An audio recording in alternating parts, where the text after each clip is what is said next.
já que é pra tombar, tombei. Bang, bang, já que é pra tombar, tombei.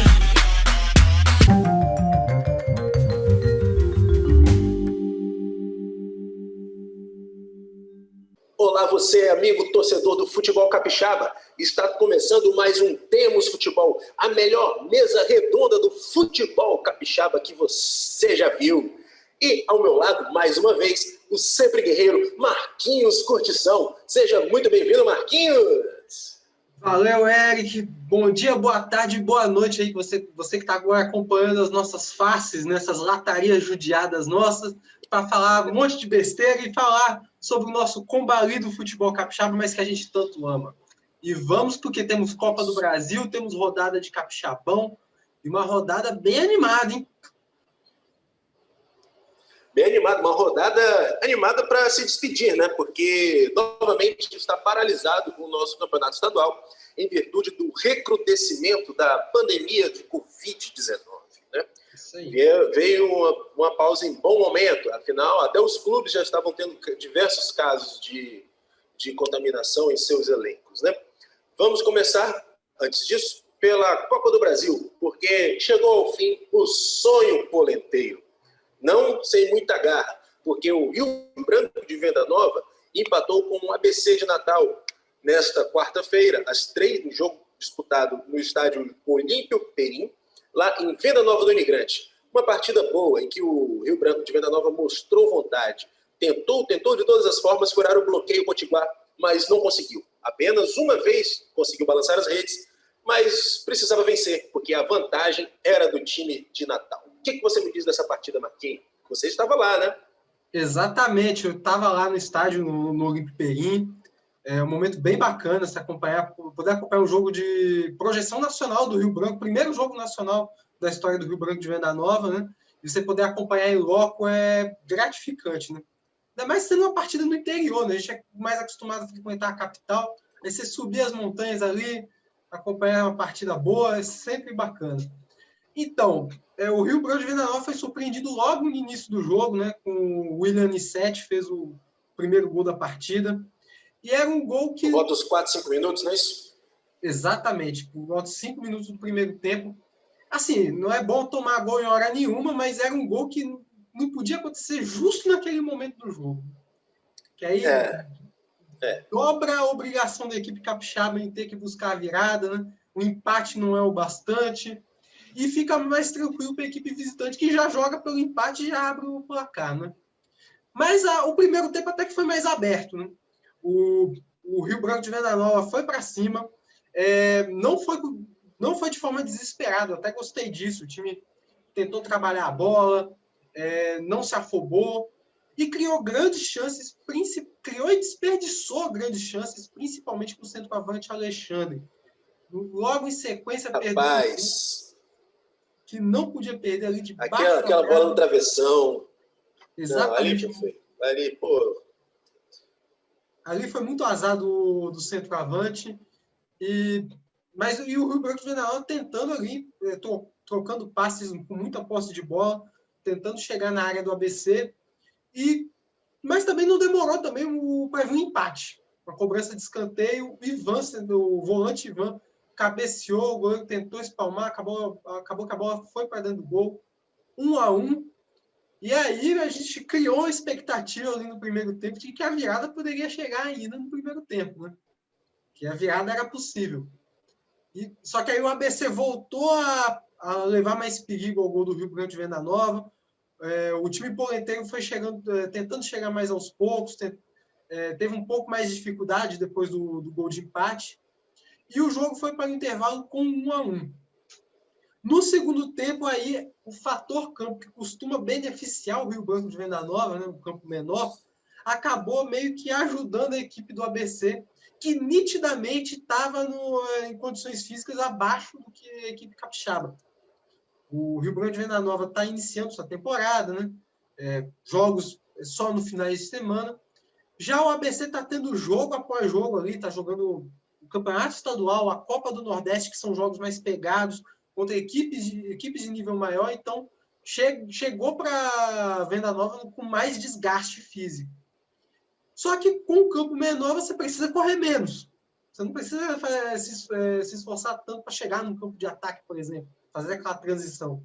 Então o time conseguiu se Ainda mais para o time que procurou se defender mais, né? Ficou muito tempo recuado, né? Botou um ferrolho potiguar ali, meu irmão. Não tinha Badicite que fizesse aquilo abrir. Exatamente. Pôde se fechar tranquilamente, sem se preocupar com desgaste físico. Até na volta, eu voltei com o Redney e com o Hélio, né? Que fizeram a transmissão da partida. A gente estava até comentando, Hélio até comentou, se fosse no Kleber Andrade, um campo maior, né? Que tivesse espaço para correr, botar o Marcudinho em velocidade, aí talvez a história fosse outra. Né? Só que nessa partida o Marcudinho... O Marcudinho foi muito bem. O Marcudinho no primeiro tempo foi muito bem. No Ou segundo você discorda? Não, ele foi bem na partida. Achei que ele foi muito bem. Foi anulado, né? Só que foi anulado no segundo tempo. Né? Não teve espaço para a bola chegar nele. Tanto que para a bola chegar nele não foi na base do passe. Teve que ser na base do lançamento. Tentar puxar a marcação para o lado oposto, né, para tentar fazer a virada de jogo para ele. Né, para ver se encontrava. Ele no primeiro tempo teve o auxílio do Arthur, né, nas jogadas. E no segundo tempo o Arthur saiu para a entrada do Canário. O Marcudinho até mudou de lado. Ele passou a atuar mais pela direita. Isso. O diferente, o problema é que ele não tinha muita gente perto dele, né, para trabalhar de jogadas. Foi até algo que comentaram, o Hélio comentou na transmissão, que faltava alguém para jogar mais perto dele para tabelar. Até o Canário, que a gente sabe que tem bom potencial, que é um bom jogador, chuta bem de fora da área, tem um bom passe, errou alguns passes assim que, não sei. Mas faltou alguém para poder trabalhar melhor a bola com ele ali no campo de ataque e, assim, furar o bloqueio do ABC. Em compensação, apesar da saída do Arthur, teve também a entrada do Anderson, que entrou muito bem na partida. Só que também encontrou muitas dificuldades. Né? A equipe do ABC ficou toda no campo de defesa, praticamente. Ficou os 11 atrás da linha da bola, então muito difícil trabalhar. E como eu falei, né? Ainda mais um campo menor, como é o do Olímpio Perim. Então, dessa vez, o campo pequeno foi traiçoeiro. Né? Costuma beneficiar o Rio Grande de Venanova, acabou prejudicando um pouco, porque aí fez com que o ABC jogasse da maneira que gosta, do que lhe permitia jogar, que desse mais conforto, estava com a vantagem do empate, então segurou ali. Né? O Rio Grande do Norte chegou mais em chute de fora da área, teve um belíssimo chute do Douglas, né? Que passou muito perto do gol. Né? Passou perto ali. Passou muito perto. Uma boa partida também do lateral esquerdo, Neto, né? Sim, sempre dando apoio ali, tanto no primeiro quanto no segundo tempo. No segundo tempo encontrou mais dificuldades, né? Como eu disse, o ABC completamente no campo de defesa. Mas no primeiro tempo ele se destacou até mais, chegando ali na linha de fundo, fazendo bons cruzamentos. Né? Então foi um jogador importante aí na partida. Foi até um debate levantado aí no Twitter, se não me engano foi pelo Vitor Nietzsche, né? Nietzsche, que era ex-assessor do Vitória, ou foi pelo Robson Maia, não me lembro. Perguntando se o Neto é o melhor lateral esquerdo em atividade do futebol capixaba. E aí? Fica o questionamento. Hoje, é Neto o melhor lateral esquerdo do futebol capixaba? Hoje é assim, a gente sabe que no futebol, não só no futebol capixaba, mas no futebol brasileiro, a gente tem uma carência muito grande nas laterais. É difícil encontrar um jogador de qualidade. E aqui no Espírito Santo, o Neto se destaca bastante. É um jogador que apoia bem, sabe defender quando necessário. Né? E aqui no Espírito Santo também ajuda ele, que também não tem muitas grandes concorrências. Né? Ele tem estar a muitos passos à frente dos outros. Talvez a gente possa citar algumas revelações, né? Alguns jogadores aí que podem bater não tão de frente assim contra ele, né? Você tem o Arthur Vignoli no Rio Branco, que é bom jogador. Você tem revelações, como eu disse, como o Maicon do Serra, um jovem jogador que pode jogar também mais avançado, né? Mas ainda não são páreo para o Neto. O Neto está alguns degraus acima deles. Perfeito. Então, é isso. Fechando a conta, passando a régua em Venda Nova do Imigrante, Rio Branco 1, ABC 1. Com a vantagem no empate, o ABC segue para a próxima fase da Copa do Brasil, a segunda fase, e vai encarar o Botafogo do Rio de Janeiro, que na sua estreia na primeira fase da competição, goleou o Motoclube por 5-0. Bom, enquanto isso, o Rio Branco de Venda Nova volta suas atenções para o Campeonato Capixaba, paralisado, como já falamos. Período de treino, período para poder se reforçar, reformular as ideias de ataque, o esquema tático, trabalho, um bom tempo aí, com certeza que vai ser muito bem-vindo para o treinador Roy, né? Então voltamos agora para o Campeonato Capixaba de vez e vamos começar com os placares da terceira rodada do Capixabão, que começaram a ser disputados no sábado e terminaram na terça-feira, no jogo entre Vitória e Vila Velhense. Vamos para o primeiro jogo, o clássico, Rio Branco e Serra, disputado no Kleber Andrade no sábado. E você me diz, Marquinhos, o que aconteceu lá no Clebão? Que os gols foram todos do Serra e 5-0 para o tricolor serrano. O placar anotado por Rodriguinho, Dodô, Baianinho, Arthur e Juan. Conta para mim, Marquinhos. Olha, essa é a vitória que o torcedor do Serra tem, aquelas vitórias clássicas, né? Que gosta de relembrar, né? Que levanta a autoestima do torcedor, né? Como 6-0 em cima da Desportiva, aquela vitória no Maracanã. Vai ser mais um.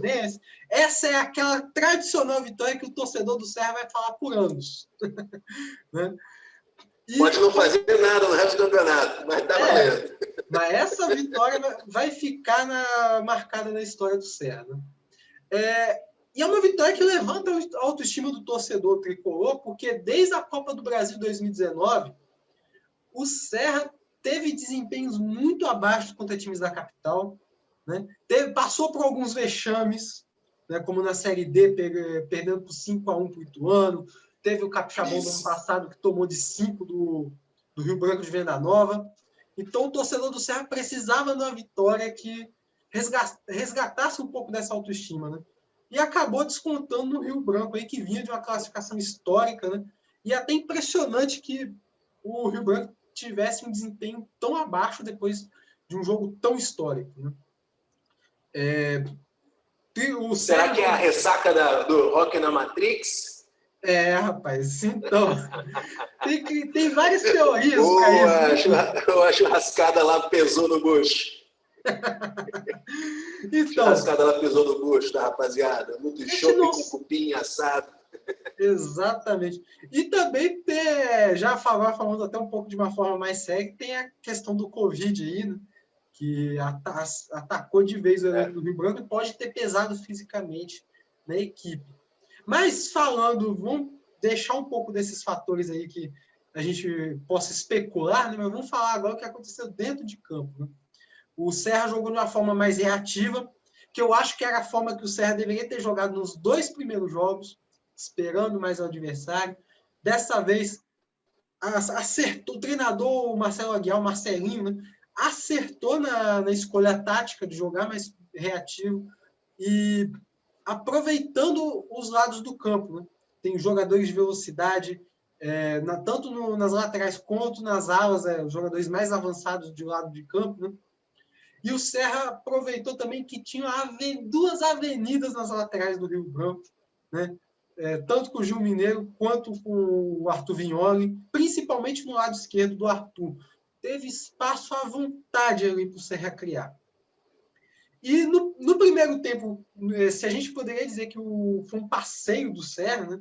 Que o Serra aproveitou muitos espaços, e o Rio Branco da capital ficou trabalhando a bola, mas não achava espaço de jeito nenhum. Né? Ficou tocando para um lado, para o outro, invertia o jogo, mas não encontrava espaço. No segundo tempo, então, eu até brinco, né? Chega até a ser sacanagem o que aconteceu no segundo tempo, porque estava tão fácil para o Serra chegar que o Serra se permitiu até avançar um pouco a marcação para recuperar a bola no campo de ataque, recuperou muitas vezes. E de forma reativa já estava fácil de criar, então perto da área do Rio Branco, você roubando essa bola perto da área do Rio Branco, então foi um massacre do Serra no segundo tempo. Né? Poderia ter sido muito mais gols poderiam ter saído. Tipo assim, eu falo sem exagero. Quem viu a partida sabe que poderia ter sido um 6, 7. disso. Se é uma partida para a torcida do Serra lembrar por muito tempo, é para a torcida do Rio Branco lembrar também, né? Porque o que aconteceu ali, meu amigo, é para a torcida reclamar mesmo. Porque perguntar para o professor, para o nosso alemãozão lá, meu irmão, cadê a doutrina alemã? Cadê a escola de Bauhaus? Cadê o negócio para cima dessa turma? Exatamente. E cobrar dos jogadores, né? Pelo amor de Deus, por mais que, sei lá, tem até teoria de que é briga por conta de bicho, por conta da partida contra o Sampaio Correia, enfim, isso não justifica tomar de 5-0, porque o jogador, trabalhando com essa hipótese, não dizendo que isso aconteceu, porque o jogador faz corpo mole, toma de 5, e aí? Quem sofre é ele? Também, né? Devia pensar por isso, mas quem sofre mais é o torcedor. Exatamente. Mas, assim, o Rio Branco, acho que depois dessa goleada vai ter um tempo aí para refletir, né? Porque está classificado na Copa do Brasil e ainda está vivo no Capixabão. Ainda está vivo no Capixabão. Né? Sim. Só tivemos 3 rodadas. Mas essa goleada do 5-0 tem que fazer os atletas, a comissão técnica, a diretoria, dar uma pensada. Que o Rio Branco não pode se dar o luxo de passar por vexames assim. Né? E outra coisa, a Copa do Brasil é legal, bem bacana se avançar, conseguir mais grana assim, conforme vai avançando de fase, mas a prioridade tem que ser o Capixabão. Né? Rio Branco, porque a Copa do Brasil pode acabar ali na esquina, né? Exatamente. A Copa do Brasil pode acabar ali na esquina, pode acabar na segunda fase. Então, a Copa do Brasil, como você disse, acaba ali na esquina, mas, né, o Capixabão é a garantia aí de que você volte a uma competição nacional. Né? Você ganha mais 500 mil só para disputar a competição, né? Independente se você avance ou não de fase.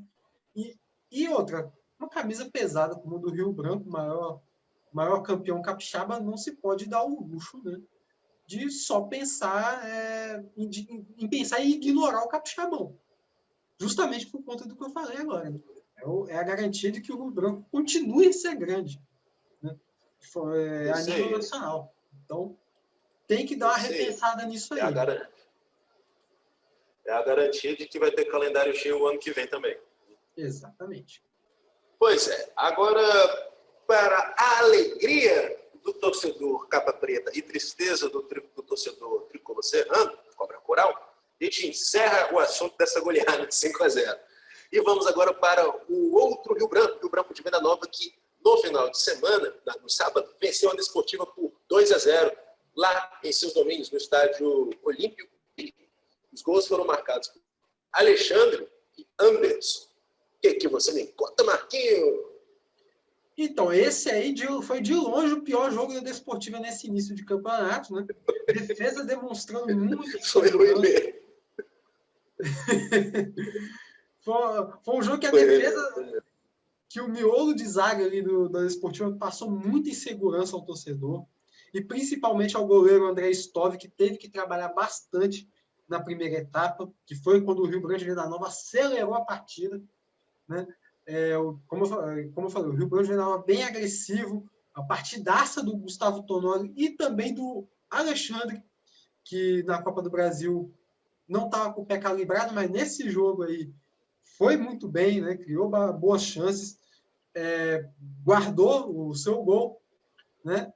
E ele, inclusive, poderia ter feito mais, teve espaço para isso, finalizou para isso, botou pelo menos uma bola na trave também. O Gustavo Tonoli também acertou uma bola na trave no primeiro tempo. E o curioso é que os gols do Rio Branco de Venda Nova vieram após a expulsão do Tiririca, que foi quando isso o Rio Branco de Venda Nova ficou com um a menos. O Rio Branco de Venda Nova ficou com um a menos, mas o jogo inteiro pareceu que foi a Desportiva que ficou com um a menos. Né? Pois é, isso é para deixar o torcedor grenar revoltado, né? Porque o adversário, sem contar que a expulsão do cara foi muito ridícula, né? Além de ser uma agressão, foi burra, porque foi na cara do árbitro, meu amigo. Exatamente. Depois vai reclamar de ser expulso? Não, e a torcida da Desportiva tem que ficar com raiva mesmo. O time com superioridade numérica não consegue fazer nada. Exatamente.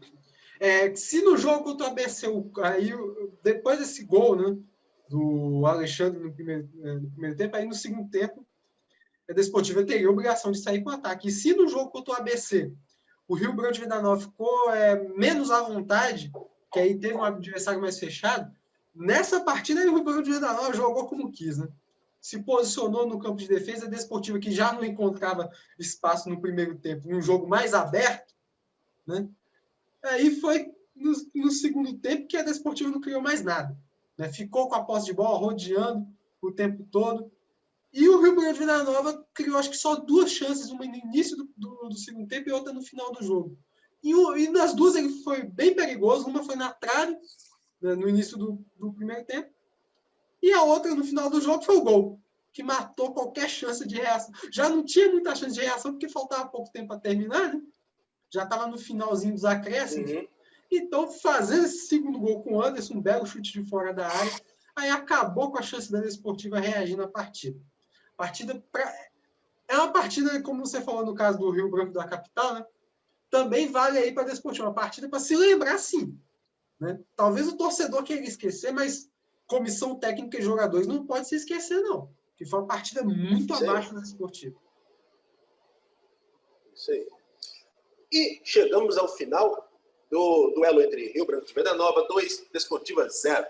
Vamos agora lá para Águia Branca, onde no Rochão o Real Noroeste venceu o pobre coitado do São Mateus. Venceu por 2-0, com gols de Aloísio e Jean Lucas. Uma vitória, digamos, protocolar do Real, Marquinhos. Exatamente, uma vitória aí para cumprir tabela, né? Aquela que é boa só para funcionários de repartição pública, né? Da burocracia, né? Burocrática. Não, você precisa de 2 vias, 3 vias, firma reconhecida, vai e volta. Exatamente, foi até uma vitória burocrática e que eu tava em Venda Nova acompanhando o Rio Branco e Desportiva, né? O Rio Branco Polenteiro contra a equipe Grená, né? E eu fui acompanhando muito também, de vez em quando dava uma olhada no Maicujo ali e tal. E estava me surpreendendo que o São Mateus estava segurando o empate no primeiro tempo, né? Uma surpresa para mim. Só que aí no segundo tempo não teve jeito, né? O Real Noroeste conseguiu botar mais ritmo aí no jogo e logo chegou o seu primeiro gol com a Aloísio, que tem sido destaque aí no meio-campo. Talvez o principal camisa 10 aí do campeonato, junto com o Edinho, apesar que ele veste a 20, né? Mas cumpre a função de 10. E também ao lado do Arthur, do Rio Branco de Venda Nova, né? Os 3 aí têm feito um grande capixabão nesse início de temporada. E no final do jogo, né, já chegando na reta final, teve o gol do Jean Lucas aí, que gerou muita polêmica, né? Que parece que o goleiro germano cometeu uma agressão. O árbitro não pensou 2 vezes, o árbitro Reginaldo Batista Gomes puxou o cartão vermelho. Aí teve que botar um jogador de linha para fazer a defesa ali do pênalti, não conseguiu. E Real Noroeste conseguiu os 3 pontos que já eram esperados. E o capixabão começa como a gente espera, né? Com o Rio Branco de Venda Nova, Vitória e Real Noroeste ali brigando pela ponta. O esperado. Isso mesmo. Então, Real Noroeste 2, São Mateus 0. Vamos agora para o sul do Espírito Santo. Vamos lá para o Sumaré, porque o Estrela recebeu Pinheiros e empatou. Gols de William Saroa para o Alvinegro, para o gigante do norte, mais que é do sul capixaba. E Vinícius empatou, deixou tudo igual para o Pinheiros, o Verdão. O que você me diz, Marquinhos? Eu odeio usar essa expressão. Sério. Eu acho ridículo que um time que o torcedor tenha que se acostumar a um time saber sofrer, né? Mas o Pinheiros, se tem uma coisa que tem aprendido nesse capixabão, é sofrer, né? Primeira rodada tomou de 4, né? Apesar que fez uma partida até interessante em alguns momentos do jogo contra o Vitória. Poderia ter ganhado do Rio Branco, mas também soube sofrer bastante no jogo, que o Rio Branco poderia também ter aberto o placar mais cedo, né? Apesar das chances desperdiçadas pelo Pinheiros. E nessa partida aí soube sofrer bastante, que no primeiro tempo foi pressão o tempo inteiro do Estrela. Aí saiu o gol do William Saroa, que pegou o rebote do Robinho. O goleiro Robinho, que tem sido destaque aí da equipe do Pinheiros, mais uma vez. Robinho fez uma grande Copa ES em 2019, pelo Verdão do Norte, retornando aí para o Capixabão 2020, fazendo mais uma vez um bom início de campeonato, evitando até vexames, né, da equipe do Norte Capixaba. Aí no segundo tempo o Pinheiros teve que se abrir um pouco mais. O Estrela também não criou grandes chances na segunda etapa. E no final da partida, quando se esperava que ia ficar no 1-0, a defesa do Estrela deu um molo, mais um molo. Marcaram todo o jogador que estava com a bola e deixou o Vinícius invadir a área. Tinha uma avenida para ele. Uma avenida sozinho, cara. Eu não sei ali se o goleiro também pode contribuir, porque ele fez que ia sair também, não saiu. Talvez ele pudesse ter evitado no final, todo mundo colaborou. Né? Todo mundo, uma falha coletiva. É uma falha coletiva ali que no final da partida você não pode cometer. E o Vinícius teve um espaço aberto para empurrar para o fundo da rede, e é um resultado muito importante aí para o Pinheiros, porque olha, a gente considera que o Estrela tá ali, vai brigar ali pela parte de baixo, mas talvez não tão embaixo. Porque é um clube que tem uma gestão boa, não é um clube para brigar ali pela zona do rebaixamento, que é o caso do Pinheiros, e o Pinheiros arranca o empate fora de casa. Né? Já, ainda que seja uma diferença de 1 ponto para os outros dois, né? No caso do São Mateus e Vila Velhense, não há distância que se abre, mas é um resultado importante. É um ponto que qualquer diferença para esse pelotão de baixo aí é importante. Né? Exatamente, é um ponto que se soma, é um resultado importante que ainda mais fora de casa. Uhum, e outra coisa, é a viagem mais longa que o Pinheiros vai fazer no campeonato, e é a viagem mais longa do campeonato. Né? Que poderia pegar na parte física, né? Poderia complicar ainda mais as coisas para o Pinheiros, não. E o Pinheiros arranca esse ponto fundamental para a sequência do campeonato. Só que aí veio a parada por conta da pandemia, a gente não sabe quanto tempo que ela vai durar, né? E talvez seja um momento crítico aí para o Pinheiros, que era o momento de animar, né? De poder... porque pegar esse empate aí contra o Estrela lá, dessa forma, distante desse jeito, é um saborzinho de vitória, né? Ainda mais no final. Exatamente. Foi um empate com sabor de vitória. E para o Pinheiros é uma pena que venha a parada por conta dessa sequência. Não vai ter a sequência, vai voltar o Capixaba com outro ânimo. Né? Se tiver essa continuidade aí, né? Mas aí, por forças maiores, a gente não vai questionar isso. Vou aqui querer ser contra a paralisação do campeonato, muito pelo contrário. Pelo contrário, né? Apoiamos. Bom, fim de papo sobre Estrela do Norte 1, Pinheiros 1. Vamos agora para a capital, onde o Vitória recebeu o combalido Vila Velhense e aplicou 3-0 no estádio Salvador Venâncio da Costa, em Bento Ferreira, um belíssimo bairro da capital capixaba. Os gols foram marcados por Chiquinho, 2 vezes, e João Paulo.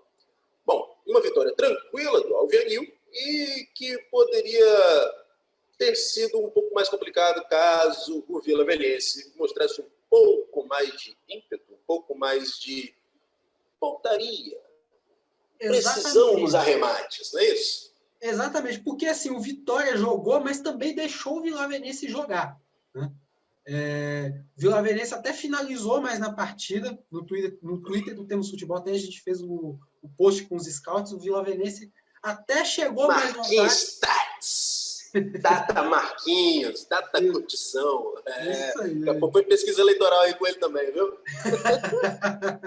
A gente faz as estatísticas dos jogos, mas no mesmo ritmo que no Datafolha aí nas pesquisas políticas. Margem de erro de 2% para mais ou para menos também. Né?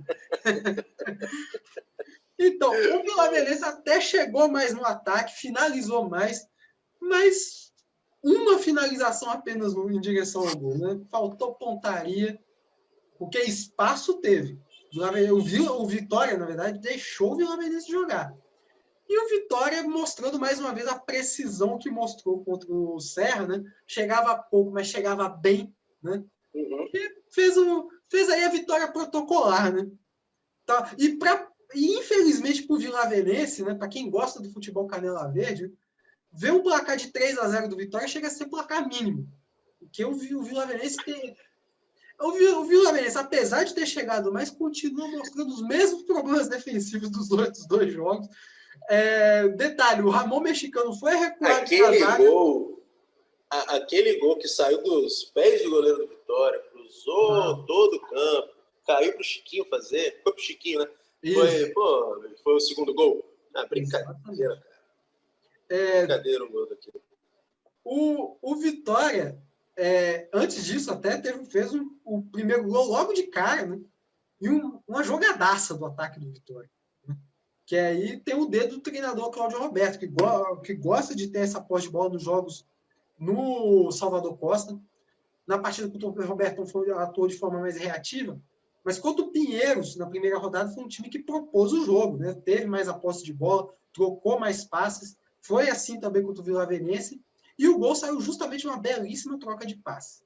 Aí depois veio esse segundo gol que mostra que o Vitória também sabe jogar de uma outra forma, que foi no lançamento aí do goleiro, pegando a defesa aberta, e o Chiquinho, jogador de velocidade aí, se infiltrando na defesa do Vilavenense do jeito que quis. Né? Mais uma vez, né, um jogador de velocidade fazendo um carnaval na defesa do Vilavenense. Né? Na partida anterior foi o Marcudinho, que teve espaço à vontade para criar, e nessa vez foi o Chiquinho. Inclusive, destaque aí para o Chiquinho, que há muito tempo estava sendo coadjuvante ali no Vitória, né, entrando no segundo tempo, né, de vez em quando fazendo uma boa partida, mas ali meio sumido e tal, e agora voltando a ser protagonista, né, como foi nos tempos de Atlético de Itapemirim, né, que o fez ir para o futebol goiano. Também teve uma grande passagem pelo 12, lá em 2017, e agora em 2021 voltando a ter esses momentos brilhantes aí. E para encerrar também, teve o terceiro gol, né? Golaço aí do João Paulo no segundo tempo, que se o Vilavenense ainda... Belo gol do João Paulo. Exatamente. Se o Vilavenense ainda achava que tinha alguma chance na partida, ali acabou também. Acabou para a equipe do Vila. Tudo resolvido no estádio Salvador Venâncio da Costa, 3-0 para o Vitória sobre o Vilavenense. Como já falamos aqui, 2 gols de Chiquinho e um de João Paulo. Resultado importante, porque com essa quantidade de gols, o Vitória está na liderança, apesar de ter os mesmos 9 pontos que o Brancão Polenteiro. A diferença se dá pelo saldo de gols. O Alvenil Bento Ferreira tem 2.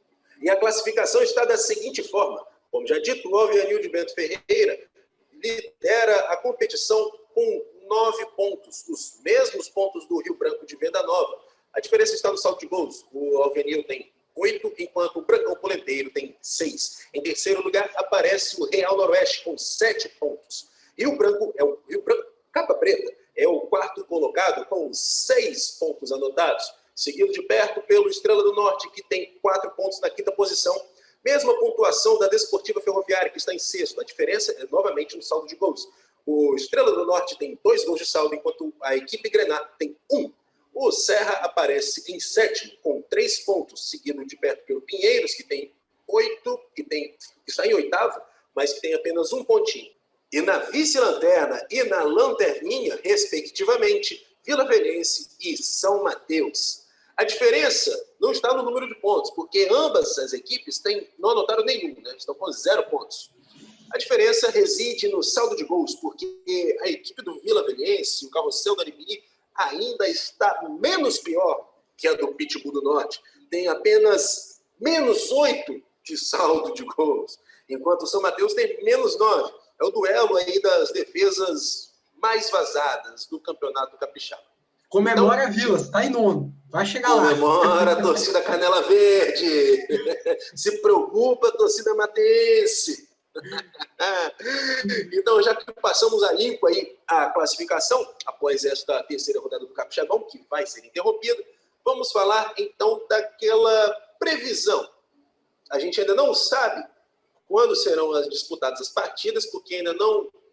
Todas elas foram adiadas, aconteceriam nos dias 20 e 21 de março, mas por conta do decreto do governo paralisando tudo, as competições a partir de sexta-feira,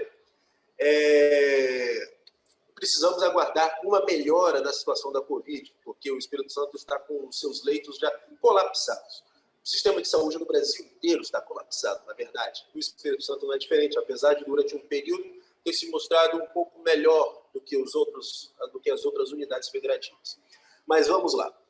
Os confrontos da quarta rodada são Pinheiros e São Mateus, lá no Zenorzão. Serra e Estrela, no Robertão, em Serra Sede. Vila Velhense e Rio Branco, no estádio Kleber Andrade, mando do Vila. Rio Branco de Venda Nova e Real Noroeste disputam no Olímpio Pereira. E fechando a quarta rodada, o clássico entre Desportiva Ferroviária e Vitória Futebol Clube, no estádio Engenheiro Alencar de Araripe, em Jardim América, Cariacica. Bom, ficamos na expectativa e na torcida para que tudo melhore. Claro, todo mundo mantendo distanciamento social, usando álcool gel, máscara, de preferência PFF2 ou a N95.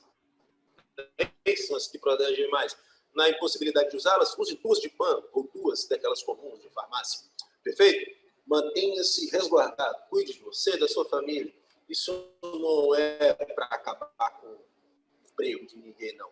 É uma medida dura, mas que o gado bovino aí que se lasque para lá. Se lasque para lá. Acho que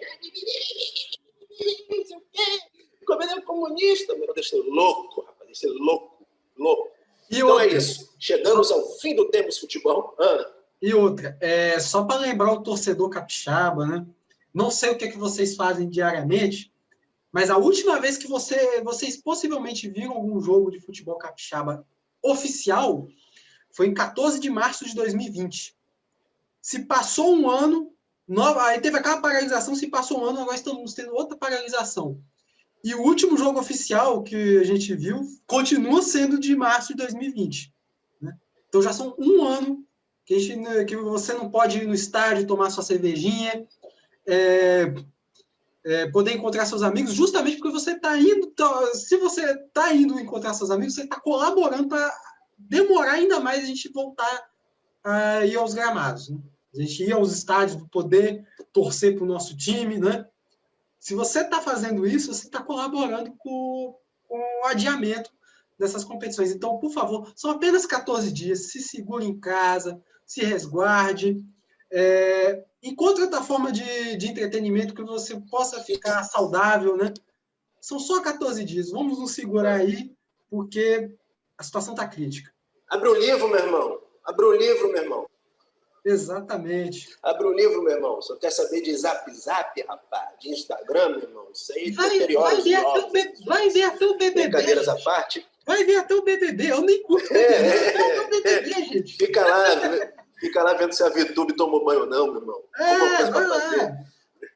Mas, enfim, após essa descontração, o motivo é uma parada séria mesmo. Se for fazer carreata, um protesto, faz para ter vacina, rapaz. Deixa de ser louco, meu irmão. Deixa de ser louco, a gente precisa de vacina, meu irmão. Aí vacina não sei o que, vai virar jacaré. Vira jacaré, mas continua vivo. Valeu? Então é isso. Chegamos ao final de mais um Tempos Futebol. Vamos tentar, a mesa redonda talvez não prossiga, pessoal, porque a gente não vai ter futebol para falar sobre ela. Mas fique ligado que o podcast não vai parar, tá bom? Enquanto isso, acompanhe a gente nas redes sociais, @Temos Futebol, no Instagram, no Twitter, também nos procure no Facebook lá, Temos Futebol. Acompanhe nosso canal no YouTube, Temos Futebol, e o nosso site, temosfutebol.wordpress.com. Não é isso, Marquinhos? Exatamente. E também não deixe de acompanhar as outras mídias que cobrem o nosso futebol, tais como Rádio Espírito Santo, TVE, Globoesporte.com, Rádio Cachoeiro, Rádio Explosão Jovem, Podcast Uma Ilha, um Clube. E assim que o futebol voltar, esperamos que em breve, acompanhe também o pay-per-view do Capixabão, né? Da Maicujo. Isso aí. Tá baratinho, valor acessível, R$45.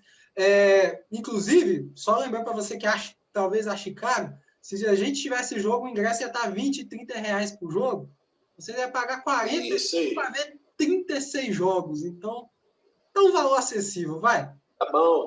É isso aí. Beleza? Então fique ligado, galera. Acompanhe a mídia esportiva capixaba. Valorize o futebol da nossa terra. E também, claro, mande suas críticas e sugestões pra gente. Ripadas à vontade. Tá bom? porque a gente também ri, tem que aguentar ser ripado. Valeu, Exatamente. galera? Só para finalizar, acompanhe também o movimento online aí do Parça, que está no podcast. 3 pontos. Tá Essa semana tem movimentado, então acompanha lá. Essa semana tem entrevista tem uma fala lá com o Gustavo Vieira, tem uma conversa conversaram recentemente com o Luciano, presidente do Rio Branco, conversar com o Giovanni, com a Gabi Zanotti, a melhor jogadora do futebol brasileiro em 2020. Por isso, fique ligadinho também nos 3 pontos. Valeu, moçada. Aquele abraço. Fique tranquilo. Fique em casa. Use máscara, álcool gel. Se distancie dos outros. Porque aqui nós temos futebol.